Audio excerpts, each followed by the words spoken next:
नमस्कार दोस्तों, मैं चंद्रिका कुमार स्वागत करता हूँ अपने न्यूज़ चैनल भारतीय समाचार। अभी हमारे साथ गिरिडीह लोकसभा के सांसद के रूप में जो खड़े हुए थे जयराम कुमार महतो, अभी वो हमारे साथ में है। तो चलिए इनसे कुछ जानकारी लेते हैं। जो उमंग आपका गिरिडीह सांसद बनने मतलब कि वोटिंग से पहले था, वो संसद में आपका रिजल्ट लेने के बाद में भी है, तो इसके पीछे का जोश बता सकते हैं क्या है? देखिए, इसके पीछे कारण है कि जयराम महतो एक शरीर नहीं है, न एक विचारधारा है। और विचारधारा जब तक उस विचारधारा पे रहेगा तब तक उसका उमंग रहता है, तब तक उसके लिए लोग अपना प्रेम और उनका समर्पण, उनका समर्थन प्राप्त होता है।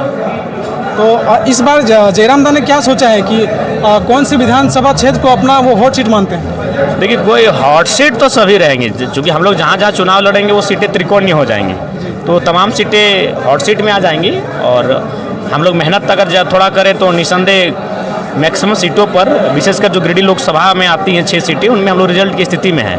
धनबाद में हम लोग चुनाव लड़े, वहाँ भी 2-3 सीटों पे हम लोग रिजल्ट की स्थिति में हैं। तो कितने सीटों में इस बार आप लोग दावेदारी करने वाले हैं? देखिए, सबसे पहली बात, हम लोगों ने 8 लोकसभा सीट लड़ा है, तो मोटा मोटी 6 होता है, 8 से 48, चतरा और हजारीबाग में 5-5 है, यानी 46। तो 46 सीटें तो कन्फर्म है। उसके बाद हम लोग जमशेदपुर में प्रत्याशी नहीं दिए थे, वहाँ 6 सीट बढ़ेंगी, तो 46 और 6 52। और हम लोग गोड्डा में प्रत्याशी नहीं दिए हैं, वहाँ 6 सीटें बढ़ेंगी, 52 से 58, लगभग 50+ सीटों पे चुनाव लड़ने जा रहे हैं। आपका अंडर में जो लोकसभा आता है उसको आप जो 6 विधानसभा है उसमें से सबसे महत्वपूर्ण विधानसभा किसको आप मानते हैं? देखिए, 6 की 6 महत्वपूर्ण है, कोई एक को कम और अधिक नहीं कह सकते हैं।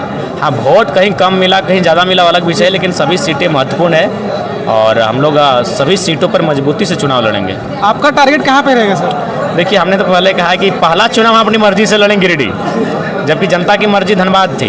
जी जी, हम पहला चुनाव अपनी मर्जी से लड़ेंगे गिरिडीह से, आप जनता की मर्जी से लड़ेंगे। जनता जहाँ से बोलेगी, अगर जनता बोलेगी बेरमो तो बेरमो से आके लड़ेंगे, जनता बोलेगी गोमिया तो गोमिया से लड़ेंगे, जनता बोलेगी डुमरी तो डुमरी से लड़ेंगे, जनता बोलेगी टुंडी तो टुंडी से लड़ेंगे, और जनता बोलेगी गिरिडीह तो गिरिडीह से लड़ेंगे, जनता जहाँ चाहेगी। लेकिन जब अभी जो कहा आपने कि गिरिडीह से पहले मेरा मन था, लेकिन जनता ने कहा उसके बाद हम गिरिडीह लोकसभा जनता ने धनबाद कहा था, मेरे मन ने गिरिडीह कहा। तो लेकिन कथित तौर पे ये बोला जा रहा है कि ढोलू महतो जी से कुछ पैसा लिए हैं जो टाइगर जयराम महतो ने। अगर ऐसा बात होता तो कम से कम हमको जो उनका बागमारा विधानसभा है वहाँ 1 लाख वोट आना चाहिए था। अगर ढोलू महतो से मेरा कोई भी टाइप होता तो ढोलू महतो एक बहुत बड़ी हस्ती है भाई, सांसद बन गए तो हस्ती ही है, तो अगर मेरा उनसे किसी प्रकार टाइप होता तो बागमारा में हम कैसे पिछड़ जाते?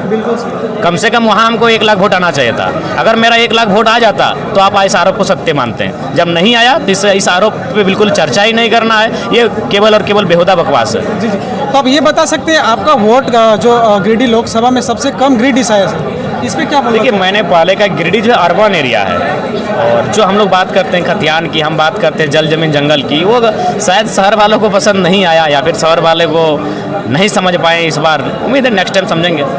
जी जी, तो देखिए जयराम जी से हम लोग अभी जुड़े थे, यानी कि झारखंड में अब जो विधानसभा का वोट होने वाला है उसमें ये बिल्कुल खरी तरह से उतरेंगे। और जैसा कि अभी देख पा रहे हैं कि जो लोकसभा चुनाव में जिस तरह से जोश था उनका, उसी प्रकार से अब विधानसभा में भी है। तो हमारे न्यूज़ चैनल के साथ आप लोग बने रहे, इसी न्यूज़ के लिए देंगे आपको, तब तक के लिए धन्यवाद।